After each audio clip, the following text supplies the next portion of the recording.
Welcome to CTV Telugu.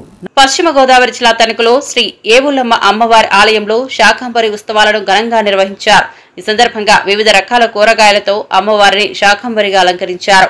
BJP నాయకులు మరియు మాజీ మున్సిపల్ చైర్పర్సన్ ముళ్లపూడి రేణుక అమ్మవారిని దర్శించి నూతన పట్టు వస్త్రాలు సమర్పించారు. ఆలయంలో ప్రత్యేక పూజలు నిర్వహించి తీర్థ ప్రసాదాలు స్వీకరించారు. ప్రజలందరూ ఆరోగ్యాలతో సుఖ సంతోషాలతో ఉండాలని అమ్మవారిని కోరుకున్నారు.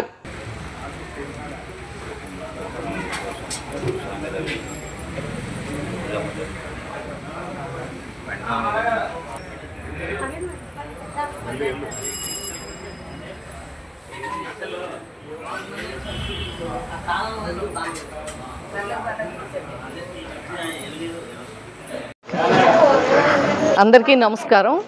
ఈరోజు ఆషాఢ మాసంలో అమ్మవారికి శాకంబరి ఉత్సవాలు చాలా వైభవంగా రాష్ట్ర వ్యాప్తంగా అన్ని దేవాలయాల్లో అన్ని గ్రామ దేవతలకి మరీ ముఖ్యంగా చాలా అత్యంత వైభవంగా శాకంబరి ఉత్సవాలు జరుగుతూ ఉన్నాయి. దాంట్లో భాగంగా ఈరోజు మనకి ఇక్కడ మల్లిక ఆహ్వానం మేరకు ఏవులమ్మ అమ్మవారి శాకంబరి ఉత్సవాల్లో జరుగుతున్నటువంటి సందర్భంగా ఈరోజు ఇక్కడికి రావటం జరిగింది.